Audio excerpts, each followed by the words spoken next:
Bonjour, je suis Ambline Ley, je suis co-autrice du projet Un pied dans la tombe. Bonjour, je suis Caroline Capel, co-autrice de ce projet. Un pied dans la tombe est une série documentaire qu'on a imaginée en 4 épisodes de 20 minutes. C'est une immersion dans le quotidien et la vie de notre amie Betsy, qui est croque-mort à Bruxelles, adepte de BDSM et aussi travailleuse du sexe.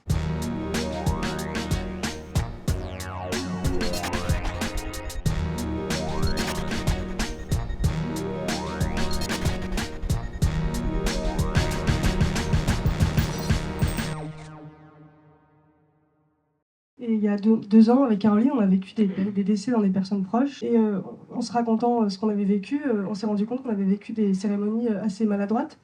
Et ça nous a un peu inquiétés. Donc on a commencé à envoyer des messages à Betsy. On lui disait, mais est-ce qu'on est vraiment obligé de finir sa vie avec une photo de soi toute pixelisée et mal agrandie, et puis des fonds d'écran de paradis aléatoires qui défilent, et surtout Michel Jonas en musique de fond. Et c'est comme ça qu'on a un peu commencé une correspondance audio avec Betsy. Alors avec Ambline, comme on est réalisatrice de films documentaires, à la base, au début, on s'est dit évidemment, il y a un film à faire. Et puis quand on a commencé à recevoir dans cet échange des messages de Betsy qui nous racontait les détails d'une toilette mortuaire et que c'est pas comme dans les films justement, et que apparemment tout le monde meurt les yeux et la bouche grande ouverte façon cri de mouche. On s'est dit que peut-être le son c'était bien aussi.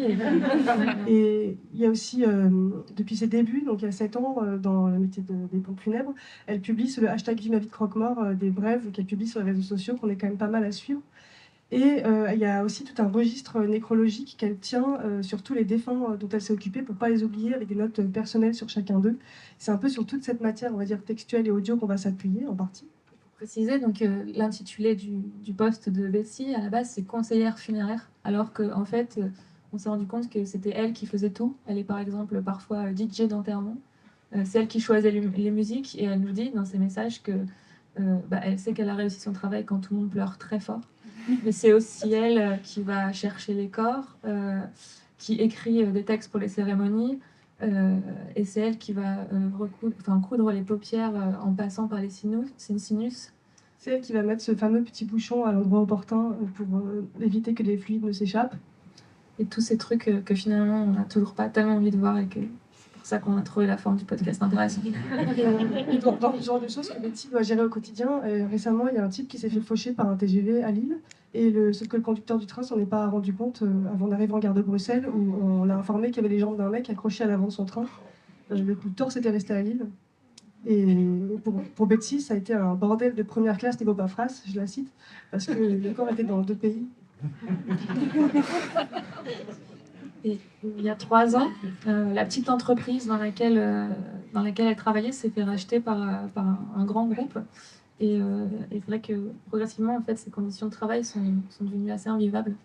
Et ce qui arrive parfois, c'est que avec les employés ont la pression vraiment mise par les patrons parce que des fois, il n'y a pas assez d'argent qui rentre, il n'y a pas assez de chiffre qui est fait. En fait, c'est juste qu'il n'y a pas assez de gens qui meurent. Et dans ces cas-là, Betty, ça la rend dingue. Elle se dit, mais en fait, ils attendent quoi de nous qu'on tue les gens directement? Enfin, c'est ça le job maintenant. Et donc là, ça fait 7 ans, c'est la fin d'un cycle. Et elle en a marre, pas vraiment du travail, mais de ce milieu de rapaces, comme elle dit. Elle va reprendre des études et se faire un master en psychologie clinique pour en fait avoir pour mieux accompagner les familles en deuil, parce qu'elle dit qu'il y a un vrai manque à ce niveau-là. Et c'est justement parce qu'elle est dans ce moment de bascule, en fait, cet élan, qu'elle a besoin, qu'elle a envie de parler et d'investir ce projet avec nous. Et là, récemment, on a reçu un audio de Betsy qui nous annonce qu'elle a commencé donc un boulot de travailleuse du sexe en lien avec le BDSM. Donc c'est à la fois pour arrondir ses fins de mois, puis aussi pour un peu assurer cette transition de travail. Apparemment, oui, même pour parler avec son compagnon et faire la différence entre ces deux types de clients. Elle parle de clients chauds ou clients froids. Parce que la fois, elle était au téléphone avec quelqu'un, et il s'agissait d'escorter, et il entendait dire faut escorter, il ne savait pas si c'était un cercueil ou une personne. Donc c'est quand même problématique. Et elle dit d'ailleurs qu'elle n'a pas l'impression de changer de métier, parce que finalement, en fait, elle continue d'aider des personnes dans la détresse en leur proposant son empathie et sa compassion. Enfin, toute cette histoire, on la découvre par ces messages qu'elle nous envoie, et c'est cette matière brute et vivante qui nous intéresse, en fait, avec laquelle travailler. Et en fait, tous ces messages qu'elle nous envoie sur ces temps morts et qu'on va mettre donc sur la fin un peu du journal, qu'on va mettre en parallèle avec des prises de son documentaire et aussi des moments plus posés en studio pour approfondir, on va dire, son rapport au corps, son caractère d'exploratrice de l'extrême, de la chair, de l'âme humaine qui guide en fait tous ses choix de vie.